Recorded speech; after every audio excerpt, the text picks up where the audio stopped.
Hi friends, आज हम प्रस्तुत कर रहे हैं अनिल मोहन जी का उपन्यास रफ्तार part 3। Please like share subscribe my channel. Jagmohan कुछ नहीं बोला। 15 मिनट बाद देवराज चौहान और भटनागर पैदल ही वहां आ पहुंचे। सब ठीक है? देवराज चौहान ने दबे स्वर में पूछा। हाँ, सोहनलाल ने सिर हिलाया। फिर उन्होंने पैनी निगाह आस पास दौड़ाई। उसके बाद देवराज चौहान नीचे झुका और मैनहोल का ढक्कन उठाकर एक तरफ किया तो उसी पल भटनागर फुर्ती के साथ मैनहोल में उतर गया।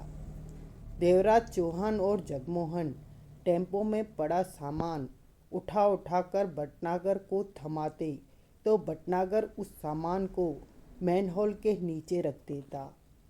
2 मिनट में ही ये सारा काम निपट गया।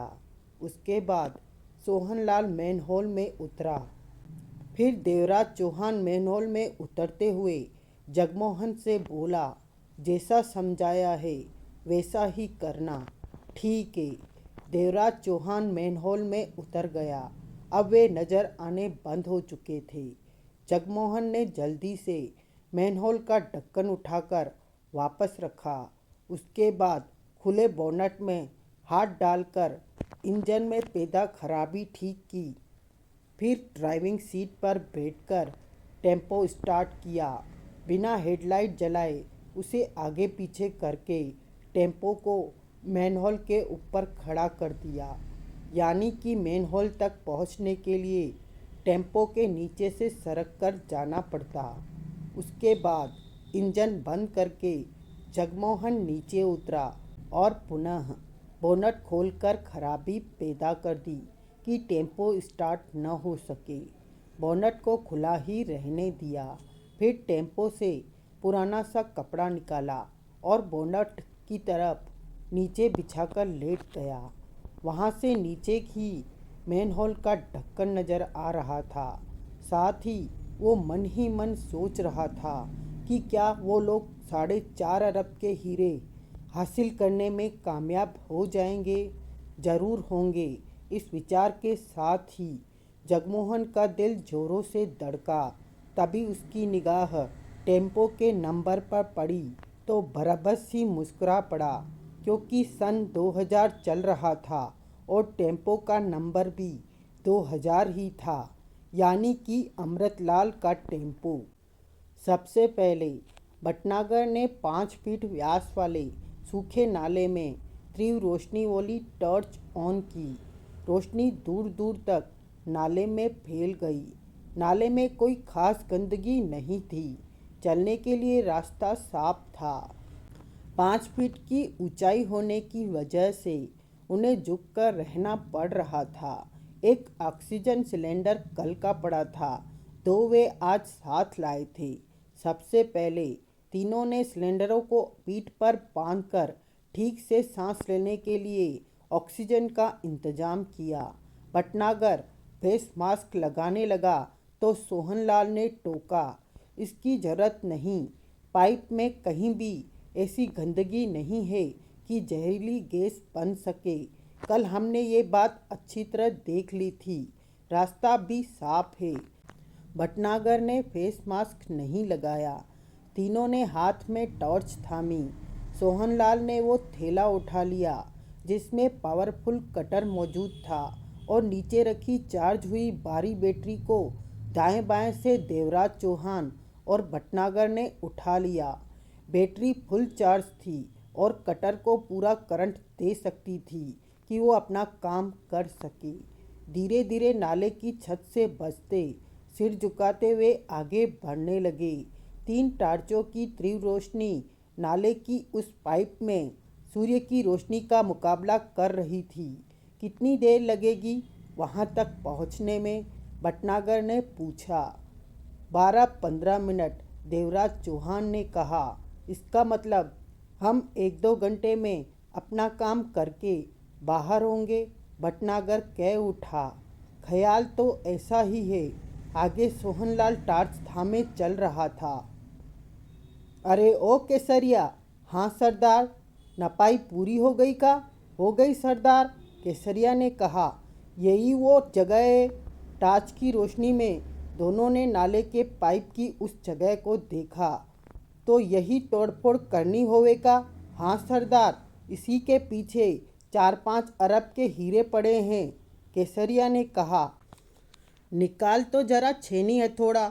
यूँ सुसरी नाले की दीवार को तो हम 2 बार में ही तोड़ देवे। कंधे पर लटके थैले में से छेनी हथौड़ा निकालता हुआ केसरिया कह उठा। इसके पीछे वो जमीन के नीचे बने कमरे की दीवार भी होवे है सरदार। फिक्र क्यों करत है केसरिया, अब हमारा रास्ता कोई दीवार ना रोक सकत। चंबल का मशहूर डाकू नानक चंद, जो कि नानू के नाम से जाना जाता था, हर तरफ उसका आतंक कायम था। गांव के गांव उसके नाम से खूब खाते थे। पुलिस भी उससे दूर रहना ही पसंद करती थी। परंतु 6 महीने पहले उसके और उसके गिरोह की मुठभेड़ पुलिस वालों से हो गई। उस मुठभेड़ में उसके गिरोह का तो कोई आदमी नहीं मरा, लेकिन 8 पुलिस वाले मारे गए। वो पुलिस वाले क्या मरे, नानक चंद उर्फ नानू का जीना हराम हो गया। पुलिस ने उसके गिरोह का जीना हराम कर दिया। ऊपर से और भी पुलिस वाले आ गए, बड़े ऑफिसर भी आ गए। उन सबका एक ही मकसद था, डाकू नानक चंद उर्फ नानू को खत्म करना। नानक चंद समझ गया कि पुलिस हाथ धोकर उसके पीछे पड़ चुकी है। देर सवेर में वो पुलिस वालों की गोली का निशाना बनकर ही रहेगा। ऐसे में समझदारी थी कि वो यहाँ से भाग ले। केसरिया नानक चंद का दायां हाथ था, विश्वासी आदमी था। नानक चंद ने इस बारे में केसरिया से बात की तो केसरिया फौरन वहाँ से खिसकने को तैयार हो गया, क्योंकि सिर पर मंडराते पुलिस के खतरे को वो भी भाप चुका था। दोनों ने तय किया कि इसके बारे में अपने गिरोह के किसी भी आदमी से बात नहीं करेंगे, क्योंकि कोई भी पुलिस का मुखबिर हो सकता है। और उसी रात चुपचाप वाले ढंग से जितना माल वो साथ ले सकते थे लिया और घोड़ों पर सवार होकर खामोशी से गिरोह को छोड़कर निकल गए। सीधा स्टेशन पहुँचे। आधी रात का वक्त हो रहा था। प्लेटफॉर्म पर गाड़ी छूटने को तैयार खड़ी थी। दोनों उसमें सवार हो गए। मुंबई जा रही थी वो ट्रेन। इस तरह दोनों मुंबई पहुंच गए। पास में पैसा तो था ही। अपना हुलिया ठीक करवाया, नए कपड़े लिए, किराए पर एक कमरा ले लिया। यानी कि अब उन्हें देखकर कोई ये नहीं कह सकता था कि वे दोनों चंबल के खतरनाक डाकू हैं। खुद को यूपी के गांव से आया ही बताते। 2-3 महीने तो आराम से खा पी कर ही बिताए। जब पास में मौजूद माल हल्का होता नजर आया तो कहीं मोटा हाथ मारने के लिए भागदौड़ करने लगे। वे जान चुके थे कि शहर में मोटे माल का हाथ मारा जा सकता है, वरना चंबल के आसपास गांव शहरों में तो 1-2 लाख से ज़्यादा एक बार भी हाथ नहीं आते। इसी बीच उनकी पहचान भी कई लोगों से हो गई थी, परंतु किसी को भी अपना असली परिचय नहीं बताया था। इसी बीच उन्हें किसी तरह खबर मिली कि केटली एंड केटली के शोरूम में अरबों के हीरे पहुंचने वाले हैं। ये सुनते ही उन्होंने हीरो को पाने के लिए भागा दौड़ी शुरू कर दी। दोनों अपने दिमागों को दौड़ाने लगे और ये उन दोनों की सोच समझ का ही नतीजा था कि इस वक्त दोनों उसी रास्ते से हीरो की पाने की चेष्टा कर रहे थे, जिस रास्ते से देवराज चौहान ने हीरो की पाने की योजना बनाई थी। नानक चंद उर्फ नानू 55 बरस का 6 फीट का सेहतमंद व्यक्ति था। भारी चेहरा, सपाट ही रहता, परंतु आँखों में क्रूरता और काइयापन भरा रहता। चंबल के डाकू ने जीवन में आज तक कितनों की जानें ली हैं, इसका हिसाब उसके पास नहीं था। उनके करीबी जानते थे कि वो खतरनाक इंसान है। केसरिया, वैसे केसरसिए नाम था उसका, परंतु अब उसे केसरिया ही कहते थे। वो 50 बरस के आसपास था। लंबाई में नानकचंद से कुछ कम था। सेहत ठीक ठाक थी। जान लेने में उसे कभी भी परहेज नहीं था। सारी उम्र लूटपाट और छीना झपटी में ही बिताई थी। बीते 10 वर्षों से वो नानकचंद के साथ था और दोनों में अच्छी पटती थी। केसरिया ने भारी हथौड़ा और लंबी छेनी निकालकर नानकचंद को दी। 5 मिनट में यहाँ से रास्ता बनता नजर आवे, केसरिया कहते हुए नानकचंद नीचे बैठ गया। इससे पहले कि नानकचंद छेनी हथौड़ा का इस्तेमाल करता, दूर 5 फीट व्यास के नाले में दोनों ने रोशनी चमकती देखी।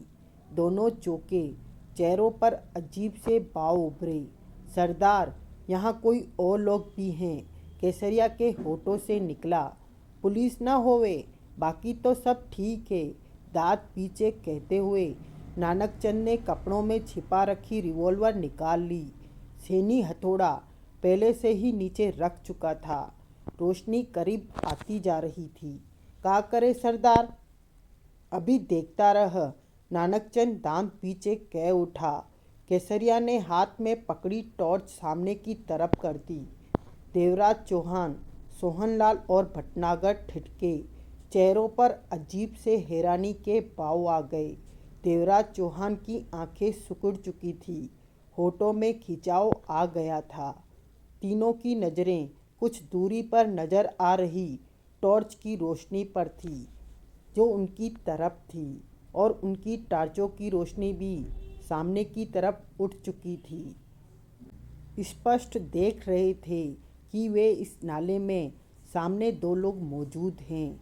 कई सेकंड तक उनके बीच खामोशी रही। चार्ज बैटरी नीचे रख दी गई। ये लोग कौन है, यहाँ क्या कर रहे हैं, भटनागर के होठों से निकला। देवराज चौहान ने होठ बीचे रिवॉल्वर निकाल ली। तीनों रुक चुके थे। एक ने रिवॉल्वर भी निकाली हुई है, सोहनलाल ने सतर्क स्वर में कहा। लेकिन ये हैं कौन, यहाँ क्या कर रहे हैं? भटनागर का स्वर कठोर होने लगा था। ये यहाँ वही कर रहे हैं जो हम करने आए हैं।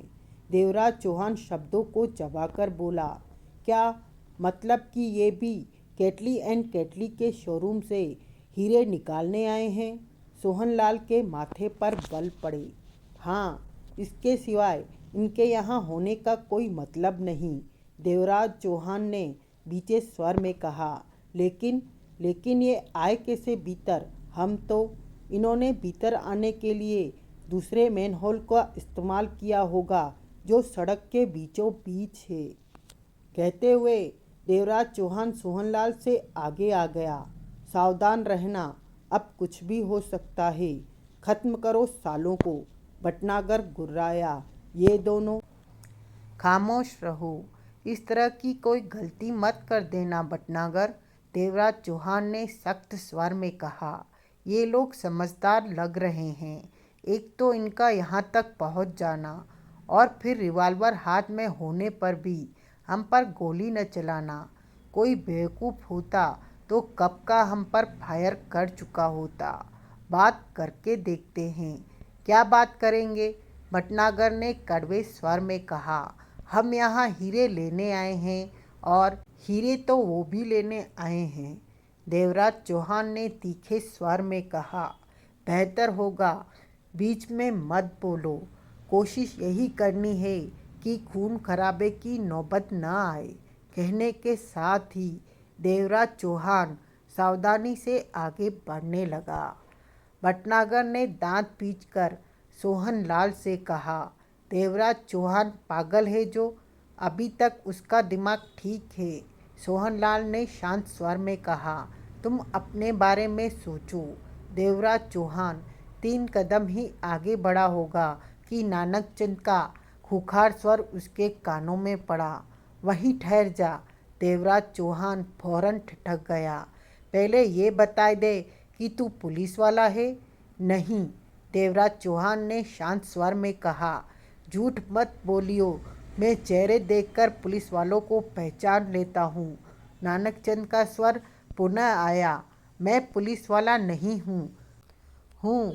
ठीक है, आजा। देवराज चौहान पुनः आगे बढ़ा। भटनागर और सोहनलाल पीछे थे। देवराज चौहान उनसे 4 कदम पहले ठिठक गया। टॉर्च की तीव्र रोशनी उनके चेहरे पर पड़ रही थी। केसरिया, हाँ सरदार, रोशनी नीचे कर ले। इन तीनों में से कोई भी पुलिस वाला नहीं है, नानक चंद ने कहा। केसरिया ने टार्च वाला हाथ नीचे कर लिया। 4 टार्चों की रोशनी ने वहाँ दिन जैसा उजाला फैला रखा था। देवराज चौहान और नानक चंद पैनी निगाहों से एक दूसरे को देख रहे थे। कौन है तू? नानक चंद गुर्राया। पहले तुम अपने बारे में बताओ। देवराज चौहान शब्दों को चबाकर कह उठा। जो पूछूं बोलता रह, वरना गोली अंदर उतार दूंगा। नानक चंद गुर्रा उठा। रिवॉल्वर मेरे पास भी है, देवराज चौहान ने पहले वाले स्वर में कहा। मेरे पास भी है, एक कदम पीछे खड़ा सोहनलाल कह उठा। भटनागर ने भी रिवॉल्वर वाला हाथ हिलाया। जब 2 आदमी बात कर रहे हों तो चूहों को बीच में नहीं बोलना चाहिए, नानक चंद खतरनाक स्वर में कह उठा। इसे देख, ये केसरिया बीच में बोला क्या? तूने चूहा किसे कहा? भटनागर ने दांत किटकिटाकर रिवॉल्वर वाला हाथ उठाया। नानक चंद के कुछ कहने से पहले ही देवराज चौहान कठोर स्वर में बोला। भटनागर, खामोश हो जाओ, चुप। होठ बीचे। भटनागर ने रिवॉल्वर वाला हाथ नीचे रख लिया। देवराज चौहान और नानक चंद की नज़रें पुनः मिली। कौन हो तुम? देवराज चौहान ने पूछा। ये पूछ मैं यहाँ क्या कर रहा हूँ? नानक चंद एकाएक मुस्कुरा पड़ा। क्या कर रहे हो तुम जो तू करने आया है? नानक चंद मुस्कुरा रहा था। देवराज चौहान की आंखें सिकुड़ी। केसरिया, हाँ सरदार, अब क्या करें? ये लोग तो बहुत मौके पर आए। हम न तो इधर के रहे न उधर के। चंबल होता तो अब तक काम ही निपटाई देता, पर अब क्या करे केसरिया? नानक चंद अपने मूँछों पर हाथ फेरता हुआ कह उठा। चंबल की पैदाइश मुंबई में? सोहनलाल के होठों से निकला। तुम हीरे लेने आए हो? देवराज चौहान ने नानक चंद को घूरा। हाँ, 4-5 अरब के हीरे हैं। नानक चंद मूछ पर हाथ फेर रहा था। यूँ तो अब तक तुम तीनों को गोली मार दी जाती, लेकिन सोचा गोली की आवाज़ से सारा मामला डरा ही रह जाए। भटनागर के होठों से हल्की सी गुर्राहट निकली। मतलब कि समझौता करना चाहते हो? देवराज चौहान ने होठ सिकोड़ कर कहा। केसरिया, हाँ सरदार, इनके साथ भी वो ही करें जो एक बार बीलाराम के साथ किया था। आधा आधा सरदार। हाँ, वही कर लेते हैं। झगड़े से क्या फ़ायदा? 2 अरब के हीरे भी मिले तो बहुत है। ठीक है सरदार, केसरिया ने सिर हिलाया। समझौता कर लो। नानक चंद ने देवराज चौहान को देखकर सिर हिलाया। सुना केसरिया क्या कहता है? कोई ज़रूरत नहीं। भटनागर कुर्रा उठा। उड़ाओ सालों को गोली से। देवराज चौहान मुस्कुराया। नानक चंद की सतर्क निगाहें उस पर ही थी। हाथ में तैयार रिवॉल्वर दबी थी। नाम क्या है तुम्हारा? देवराज चौहान का स्वर सामान्य था। नानक चंद। तो नानक चंद। समझौता कई तरह का होता है, आधा आधा ही नहीं होता। क्या मतलब? देवराज चौहान ने हाथ में दबी टॉर्च की रोशनी उनके आसपास नाले की पाइप पर डाली। केटली एंड केटली शोरूम के बेसमेंट तक पहुंचने का रास्ता कहाँ से है? देवराज चौहान ने पूछा। नानक चंद व्यंग्य से बोला। तो रास्ता जान लेना चाहते हो? रास्ता कहाँ से जाता है वे हमें मालूम है। कल हम आ चुके हैं, ये बात चेक कर चुके हैं। अगर तुम समझौते को किसी हद तक पहुंचाना चाहते हो तो मेरी बात का जवाब दो, देवराज चौहान ने कहा। केसरिया, हाँ सरदार, ये हमसे चालाकी तो नहीं कर रिया? ऐसा लगता तो नहीं है, केसरिया ने कहा। लगता तो हमें भी नहीं है, फिर भी सोचा पूछ ही ले। केसरिया ने सिर हिलाया। फिर देवराज चौहान से कह उठा, जो तुम पूछ रहे हो उससे समझौते का क्या मतलब होवे? तभी तो पूछ रहा हूँ, जवाब दो मेरी बात का। कहने के साथ ही देवराज चौहान ने रिवॉल्वर जेब में डाल ली। नानकचंद सिर हिलाकर बोला, मैं भी रिवॉल्वर जेब में डालूं का? रख लो तुम्हारे आदमियों के हाथों में। नानकचंद ने बात अधूरी छोड़ी। रिवॉल्वर वापस रख लो। दोनों ने रिवॉल्वर वापस रखी। भटनागर कड़वे स्वर में बड़बड़ा उठा, मामला मेरे हाथ में होता तो अब तक सब कुछ बराबर कर दिया होता। नानकचंद ने रिवॉल्वर जेब में डाली और एक जगह थपथपाकर बोला, इस जगह के पास बेसमेंट है। ठीक है, इस जगह के पास केटली एंड केटली का बेसमेंट है, तो तुम आधे आधे के हकदार हुए। देवराज चौहान बोला, नहीं तो चौथाई के। नानकचंद ने देवराज चौहान को घूरा। ये क्या बात हुई? ये बात हुई, देवराज चौहान ने कहा, क्योंकि तुम गलत जगह बता रहे हो। ठीक जगह कौन सी है वो मैं जानता हूँ। चौथाई तुम्हें इसलिए मिलेगा कि इस नाजुक वक्त पे तुम यहाँ मौजूद हो। और अगर मेरी बताई जगह के पीछे ही वो जगह निकली तो चौथाई हमारा। नानकचंद के चेहरे पर अजीब से भाव उभरे। केसरिया, हाँ सरदार, क्या कहता है ये? सरदार, हिस्सेदारी की बात तो हिसाब लगाकर ही कर रहा है, केसरिया ने कहा। बाद में हेराफेरी पर उतर आया तो निपट लेंगे सरदार। नानकचंद सिर हिलाकर देवराज चौहान से बोला, ठीक है, तुम्हारा समझौता मंजूर। अभी एक बात का समझौता बाकी है। क्या बचत हो अभी? वो हीरे बेसमेंट के स्टील रूम में मौजूद है और उसका ताला खोलना आसान नहीं। कैसे खोलोगे उसका ताला? ये सब मालूम करके ही यहाँ तक पहुँचे होगे। देवराज चौहान ने कहा, ये कौन सी बड़ी बात है? छेनी रखकर हथौड़े से ऐसी चोट मारे कि ताला गायब हो जाए। क्यों केसरिया? ठीक बोला सरदार। देवराज चौहान मुस्कुराया। ये चंबल का माल यहाँ कहाँ से आ गया? सोहनलाल गहरी सांस लेकर मन ही मन बड़बड़ाया, अगर इस तरह तुम ताला न खोल सके और मैंने अपने ढंग से खोल लिया तो फिर तुम्हें तिहाई का भी आधा मिलेगा। देवराज चौहान बोला, और अगर हमने छेनी हथौड़े से खोल दिया तो हम तिहाई का आधा ले लेंगे। देवराज चौहान मुस्कुराया, बाकी सब तुम्हारा। और खोलने का पहला मौका किसे मिले हो? पहला मौका भी तुम्हारा होगा। क्यों केसरिया?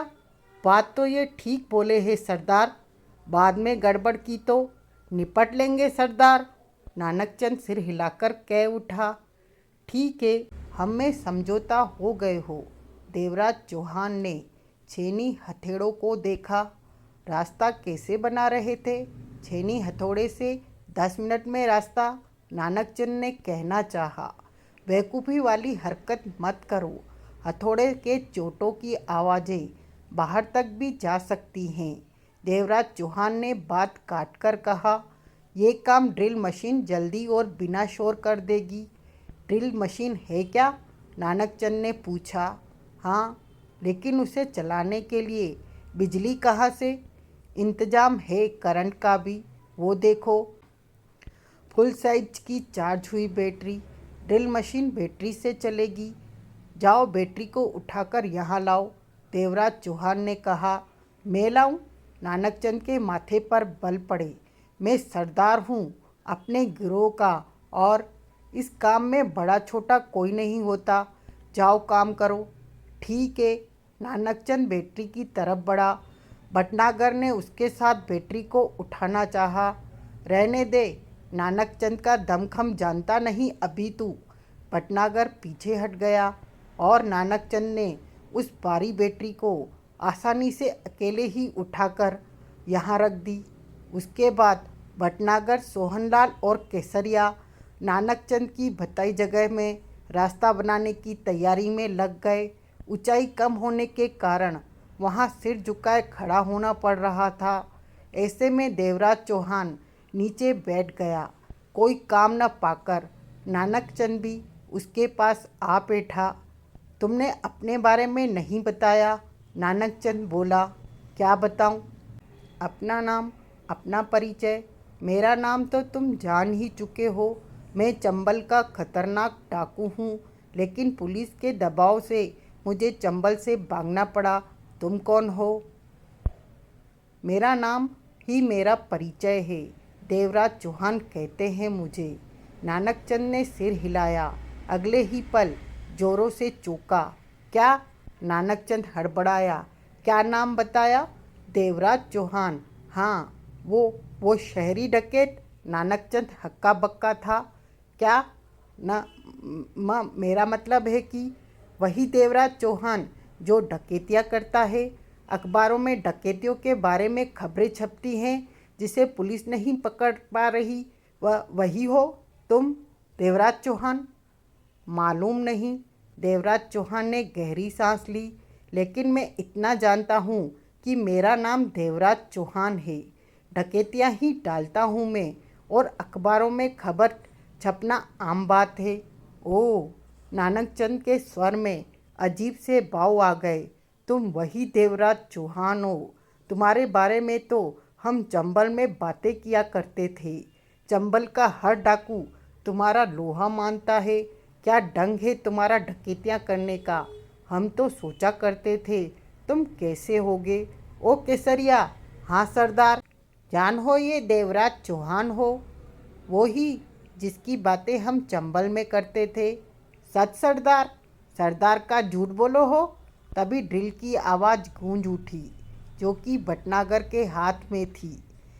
45 मिनट लगे वहाँ रास्ता बनाने में, जहाँ नानकचंद ने कहा था, लेकिन वहाँ कोई दीवार नहीं मिली। नाले के पास कटने के बाद आगे मिट्टी ही मिट्टी थी। अब हम यहाँ वक्त बर्बाद कर रहे हैं, देवराज चौहान ने कहा। सोहनलाल 20 फीट आगे कल जहाँ निशान लगाया था, वहाँ से रास्ता बनाओ। केटली एंड केटली का बेसमेंट वहाँ है। वे लोग सामान उठाकर 20 फीट आगे जाने की तैयारी करने लगे। तुम्हारी बताई जगह गलत निकली, देवराज चौहान बोला। नपाई में कहीं कमी रह गई होगी, लेकिन कोई गम नहीं, जो मिलेगा वही बहुत। नानकचंद मुस्कुराकर कह उठा। तुमसे मुलाकात हो गई, ये क्या कम है? मैंने तो सोचा भी नहीं था कि तुमसे मिल पाऊँगा। देवराज चौहान ने कुछ नहीं कहा। तुम्हारे बारे में सुना जाता है कि तुम जुबान के पक्के हो, कभी धोखा नहीं देते। नानकचंद बोला। जो मेरे साथ ठीक चलता है, मैं उसके साथ कभी गलत नहीं होता, देवराज चौहान ने शांत स्वर में कहा। जहाँ देवराज चौहान और सोहनलाल ने बीती रात पर निशान लगाया था ड्रिल करके, वहाँ रास्ता बनाने पर भी पीछे कोई दीवार नहीं मिली। मिट्टी ही मिट्टी मिली। उस छोटे से रास्ते में से 2 फीट आगे तक की मिट्टी चेक कर ली, परंतु कोई दीवार नहीं मिली। ये क्या? भटनागर हड़बड़ा उठा। यहाँ तो कोई भी दीवार नहीं है। हैरानी है, सोहनलाल ने अजीब स्वर में कहा। कमाल है, केसरिया कह उठा। जहाँ सरदार ने कहा, वहाँ भी नाले के पीछे कोई दीवार नहीं मिली, और जहाँ देवराज चौहान ने कहा, वहाँ भी दीवार नहीं है। देवराज चौहान और नानकचंद करीब आ चुके थे। देवराज चौहान। नानकचंद लंबी सांस लेकर कह उठा। कापे गड़बड़ हो गई। देवराज चौहान ने होठ सिकुड़े हुए थे, चेहरे पर सोच के भाव थे। टॉर्च की रोशनियां वहां फैली हुई थी। सारी मेहनत बेकार गई, भटनागर बोला। लगता है नाले की पाइप की नपाई करने में कहीं गलती हो गई है, देवराज चौहान कह उठा। मैं न मानूं, नानकचंद ने सिर हिलाया। क्यों? देवराज चौहान ने उसे देखा। तुमने अपने हिसाब से नपाई की, हमने अपने हिसाब से। दोनों की नपाई गलत हो गई। इस इत्तेफाक को मैं नहीं मानता, जबकि तुम्हारी मेरी नपाई में 20 फीट का फर्क ही निकला। किसी एक की नपाई तो ठीक होनी चाहिए थी। नानकचंद अपने शब्दों पर जोर देकर कह उठा। नानकचंद की बात अपनी जगह सही थी। हो सकता है हम दोनों से ही कहीं पर गलती हो गई हो। देवराज चौहान के चेहरे पर सोच के भाव थे। मैं नहीं मानूं, कहीं न कहीं हम दोनों से ही गलती हुई है और वो गलती भी एक जैसी ही हुई है। देवराज चौहान ने विश्वास भरे स्वर में कहा, वरना एक जगह तो ठीक निकलती। नानकचंद कुछ न कहकर अपनी मूछों पर हाथ फेरने लगा। सरदार, केसरिया बोला। बोल केसरिया, हमने तो बहुत सोच समझ कर नपाई की थी कि उस शोरूम के नीचे वाला कमरा कहाँ हो सकता है। वो ही तो हम कह रहे हैं केसरिया, हमसे गलती नहीं होवे वो। नानकचंद ने सिर हिलाया। लेकिन गलती तो हुई है सरदार। ठीक बोला तू केसरिया, गलती तो हुई है, तभी हमारी बताई जगह के पीछे वो दीवार नहीं निकली हो। नानकचंद ने केसरिया को देखा। तू बता, कहाँ गलती हुई है? मैं क्या कहूँ सरदार, ठीक बोले तू कि क्या कहे। जब अपने शहरी डाकू देवराज चौहान से गलती हो सकती है तो फिर हमसे क्यों नहीं हो सकती। चंबल होता तो अब तक माल लेकर अपने अड्डे पर भी पहुंच चुके होते। ये बात तो ठीक है सरदार, अब क्या किया जाए। भटनागर ने व्याकुलता से देवराज चौहान को देखा। देवराज चौहान ने सोच भरी निगाहों से सोहनलाल को देखा।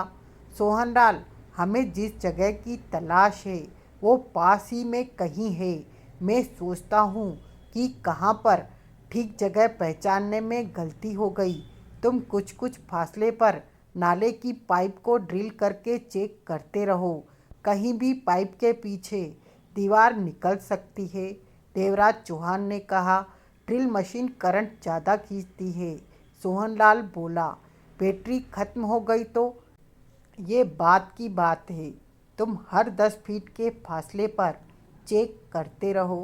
केटली एंड केटली का बेसमेंट कितना लंबा चौड़ा है? सोहनलाल ने पूछा। देवराज चौहान की निगाह सोहनलाल पर जा टिकी।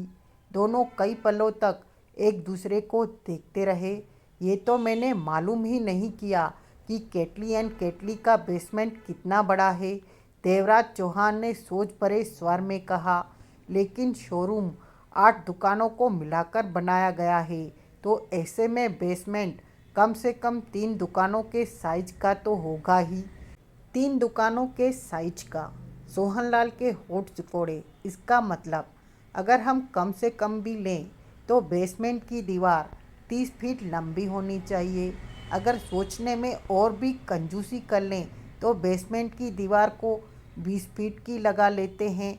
सोहनलाल की नज़रें देवराज चौहान पर थी। वो 30-20 का कौन सा पहाड़ा पड़त हैं केसरिया?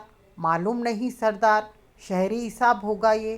देवराज चौहान ने सिर हिलाकर कहा, ठीक है, अगर हम 20 फीट की दीवार भी ले तो तुम हर 18 फीट पर नाले की पाइप में ड्रिल से रास्ता बनाकर चेक करते रहो कि कहाँ दीवार है।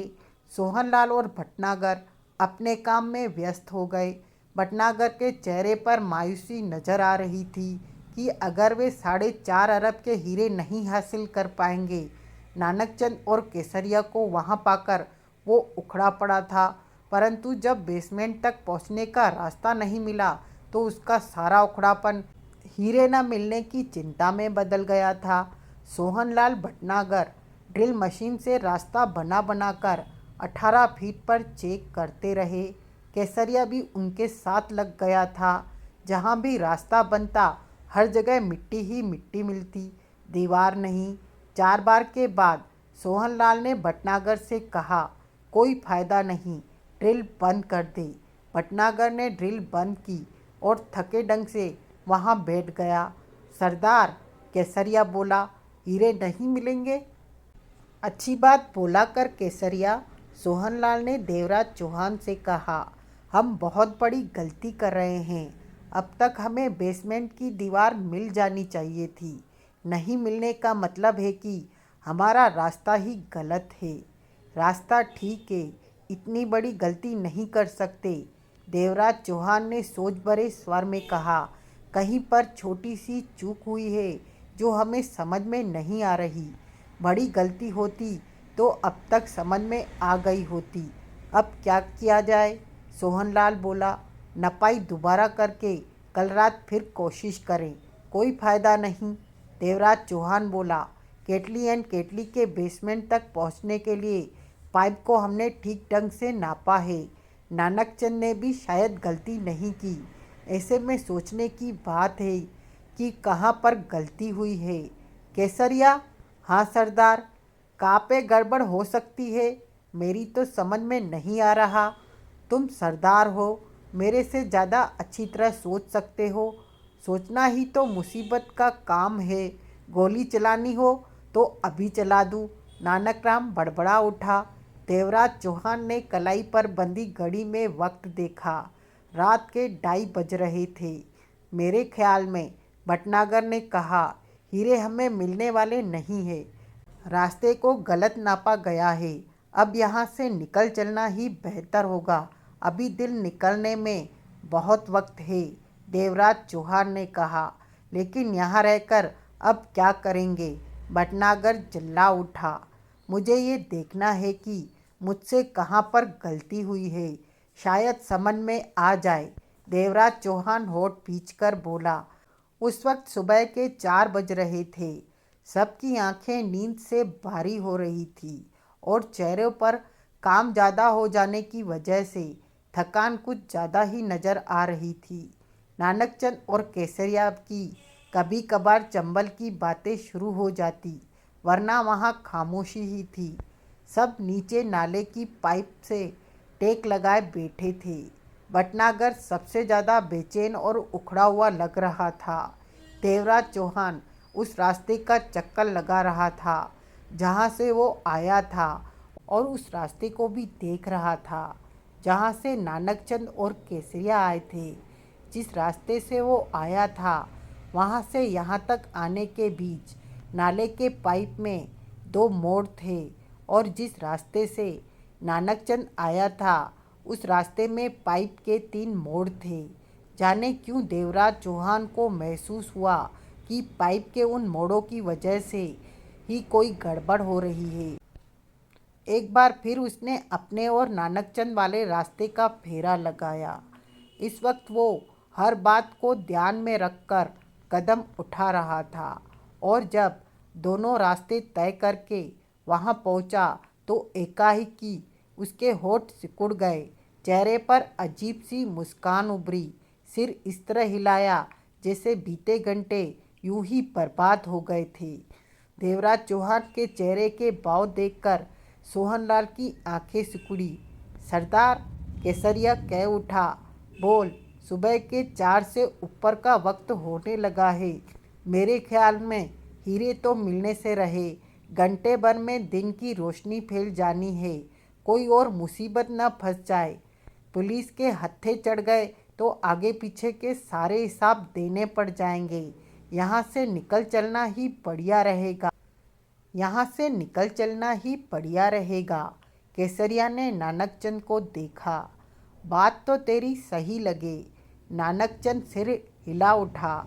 लेकिन अपना ये देवराज चौहान जब यहाँ है तो फिर हम क्यों नहीं यहाँ रह सकते? ये बेवकूफ़ तो है नहीं जो यहाँ टिका हुआ है। कुछ न कुछ तो जोड़ तोड़ करने में लगा हुआ है। अखबार में पढ़ा नहीं कि देवराज चौहान जोड़ तोड़ करके अपना काम कर जाने में मास्टर है। इसका हाथ पकड़ ले केसरिया, तेरा बन जाएंगे। आज तक हम घोड़ों पर सवार होकर एक से दूसरे गांव राइफल लिए भागते रहते थे। अब घोड़ों को छोड़कर देवराज चौहान को देखकर ज़मीन पर चलना सीख। यह मुंबई है, चंबल नहीं। देवराज चौहान को भी पुलिस पकड़ना चाहती है और हमें भी। जब ये नहीं डर रहा, इसे यहाँ से निकलने की जल्दी नहीं है, तो हमें जल्दी कहाँ से हो गई? सरदार, मैंने तो ठीक सलाह दी थी, आगे तुम्हारी मर्जी। सुन ली तेरी सलाह, अब चुप रह। देवराज पुनः उन दोनों को देखकर मुस्कुरा रहा था। सोहनलाल की पैनी निगाह देवराज चौहान पर थी। केसरिया ठीक कहता है देवराज चौहान, भटनागर अपने गुस्से पर काबू पाता हुआ कह उठा, दिन निकलने वाला है, यहाँ से निकल चलना चाहिए, वरना किसी नई मुसीबत में फंस जाएंगे। अगर अब हम केटली एंड केटली ज्वेलर्स शोरूम के बेसमेंट में प्रवेश कर जाएं, रास्ता मिल जाए तो क्या तब भी यहाँ से जाना चाहोगे भटनागर? देवराज चौहान कह उठा। बेकार की बात है, भटनागर उखड़े स्वर में बोला। मैं जानता हूँ नहीं मिलेंगे। देवराज चौहान ने सोहनलाल को देखा। सोहनलाल, हम पाइप के उल्टी तरफ केटली एंड केटली शोरूम का बेसमेंट तलाश कर रहे हैं। पीछे के मोड़ो और पाइप के इस तरह चेक करो। बेसमेंट उधर है जहाँ नानकचंद ने निशान लगाया था, और जो हमारा निशान था उसके बीच में सामने की तरफ से पाइप काटो, उसके पीछे बेसमेंट की दीवार मिलेगी। देवराज चौहान की आवाज़ में विश्वास भरा हुआ था। सब चौंके। सरदार, ये क्या कह रहा है? केसरिया कह उठा। जोड़ तोड़ का नतीजा है। नानकचंद ने देवराज चौहान को देखा। तुम तो ये बात पूरे विश्वास के साथ कर रहे हो। भटनागर के माथे पर बल उभर आए थे। सोहनलाल, देवराज चौहान ने कहा, काम शुरू करो। आओ भटनागर, सोहनलाल बोला। भटनागर फौरन सोहनलाल के पास पहुंचा। ओ केसरिया। हाँ सरदार, जा तू भी हाथ लगा। बैठकर खाने की आदत छोड़ दे। अच्छा सरदार। कहने के साथ ही केसरिया सोहनलाल और भटनागर के पास पहुंच गया। नानकचंद ने देवराज चौहान को देखा। तो तूने क्या जोड़ तोड़ फिट की देवराज चौहान? नानकचंद ने पूछा। तुम जिस रास्ते से आए वहाँ नाले की पाइप में 3 मोड़ हैं, और मैं जिस रास्ते से आया उधर पाइप में 2 मोड़ हैं। उन मोड़ों की वजह से हम दोनों से ही गलती